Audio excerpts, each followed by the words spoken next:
Welcome back to Top 5 Scary. I'm your horrifying host, Kyle McWaters. Now, after diving into some deep, dark, locked vaults, I think I've found some dirt worth sharing. Buckle up, because here's the top 5 dark government secrets that they tried to hide. Coming in at number 5, we have the Guy Hottel memos. Being the tinfoil hat guy, let's kick it off with some aliens, shall we? In December 1936, a man by the name of Guy Hottel was named acting head of the FBI's Washington field office. He was appointed special agent in charge and served until 1955.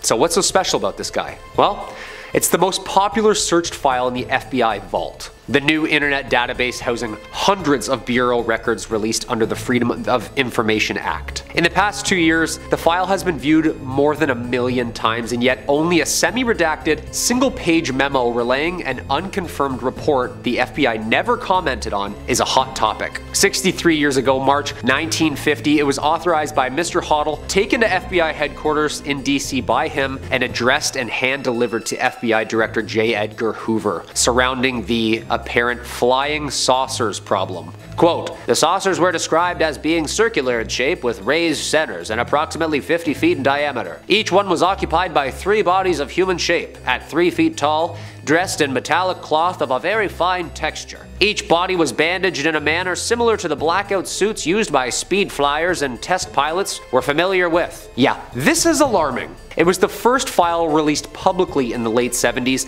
and posted on the FBI website for several years, but heavily redacted and sharpied all over the place. The Guy Hottel memo could just be a hoax, or could the infamous events in Roswell in 1947 have led the FBI to this memo? For a few years after the Roswell incident, Director Hoover did order his agents on behalf of the Air Force to verify any UFO sightings. That is true, but that doesn't mean anything came back. Regardless, this FBI report looks and sounds terrifying, and a hoax gone on that long doesn't seem too plausible to me. What do you think? Number 4, Prism. Prism is the code name for the program that the United States National Security Agency collects internet communications from various US internet companies and stores it. The program Prism collects stored internet communications based on demands made to internet companies under Section 702 of the FISA Amendments Act of 2008 to turn over any data that matches court-approved search keywords. Yeah. Basically, they have the right to pry wherever and whenever they want. The NSA program began in 2007 in the wake of the Bush administration, and its existence was leaked only 6 years after its start by NSA contractor Edward Snowden. He basically warned us all that mass data collection was far deeper than the public knew, resulting in it being way more criminal than legal. The disclosure was published by The Guardian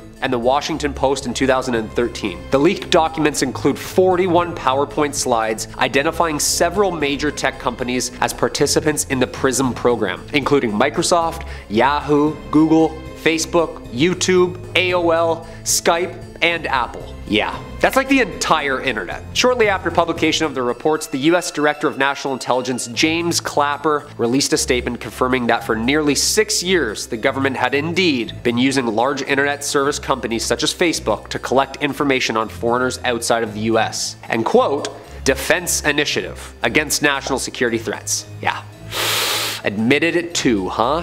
Yeah, you really can't do that, as there are kind of privacy acts and laws forbidding that. In a closed-door Senate hearing, FBI Director Robert Mueller said that Snowden's leaks had caused, quote, "significant harm to our nation and our safety." And in 2013, the United States Department of Justice moved against Snowden with 2 counts of violating the Espionage Act of 1917 and theft of government property. Ha!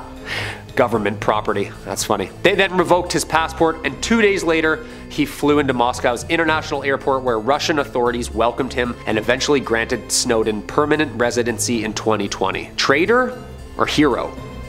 What do you think? Number 3, Operation Highjump. Operation Highjump, officially titled the United States Navy Antarctic Development Program, launched from 1946 to 1947, was a United States Navy operation to establish an Antarctic research base. The operation was organized by Admiral Richard E. Byrd. Operation Highjump, which included 4,700 men, 13 ships, and 33 aircrafts. The war's end also signaled the onset of the atomic age and a desire to secure supplies of uranium and other natural resources. With its almost unlimited mineral deposits and largely unexplored territory of the Antarctic, it was a prize. It commenced in August 1946 and ended in late 1947. Or did it?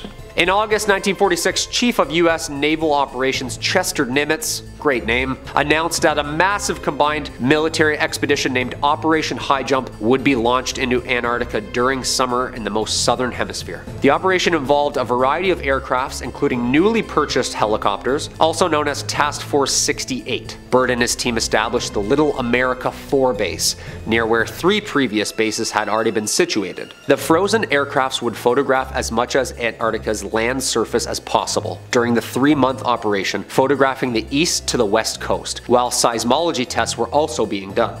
Upon reaching the Ross Ice Shelf, the ships carrying aircrafts, ice vehicles, supplies, tents, sled dogs, they would all establish Little America 4, the official Antarctica headquarters. By the time Operation Highjump was completed in March, a dozen large military flights had already been to the base. One, however, did not, which resorted in the operation to take more of an aggressive search and rescue mission for a downed plane and 3 lost airmen. Due to the weather, the aircraft crashed and a search plane spotted the wreckage 13 days later. Their signal, painted on the wrecked wings, indicated that 3 of the crewmen were unfortunately dead. Since it was impossible to land in the area, messages were dropped directing the other survivors to make their way to open water about 10 miles to the north. The men successfully made the trek and were brought to Pine Island by the rescue aircraft. Other operations would follow, including the US Navy's Operation Windmill in 1947 and 1948, and eventually treaties were signed by all involved nations to ensure that Antarctica remained a non-military zone and more of a scientific hub. Number 2.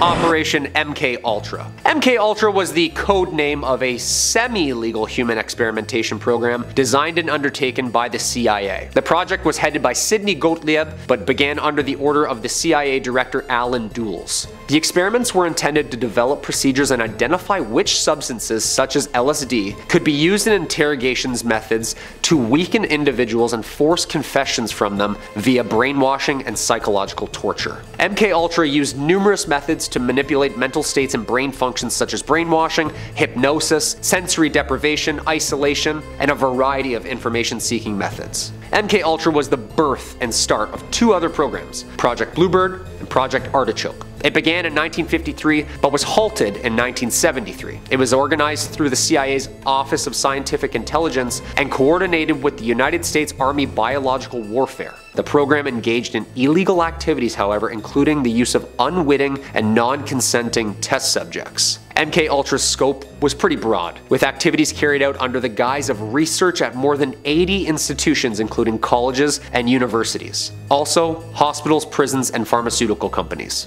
Yeah, they were deep.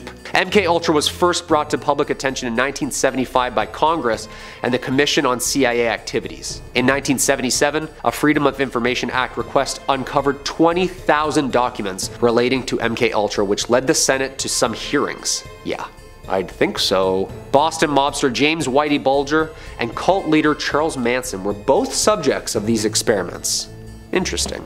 And coming in at number 1, Operation Paperclip. Operation Paperclip was a secret United States intelligence program in which more than 1,600 former German SS scientists, engineers, and technicians were relocated from Germany to the US for government employment after the end of World War II, between 1945 and about 1959. But why?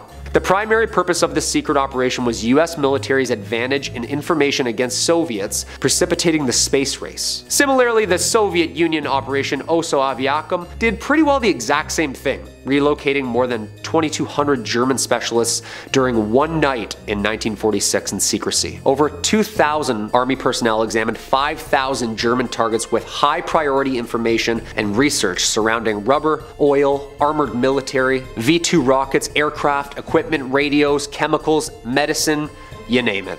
They wanted that science. The US Joint Chiefs of Staff established the first secret recruitment program called Operation Overcast in 1945. Representatives included the Army Director of Intelligence, the Chief of Naval Intelligence, the Chief of Air Staff, and the State Department. 1945, Operation Overcast was renamed Operation Paperclip by the officers who would attach a paperclip to the folders of classified rocket knowledge whom were crucial to the Americans. President Truman officially approved Operation Paperclip and expanded it to include 1,000 German scientists under temporary limited military custody. Basically, they were now citizens if they played ball.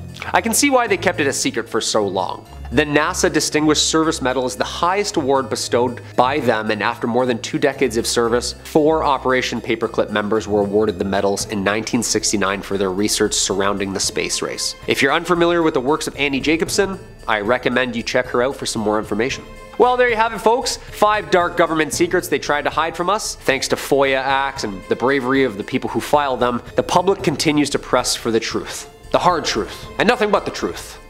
What do you think? If you enjoyed these twisted secrets, hit me up with a thumbs up, and if you know of any more secretive, sketchy stuff they're hiding from us, comment down below. I'm Kyle McWaters, and as always, lock the doors, keep those tinfoil hats on, and stay spooky, everybody.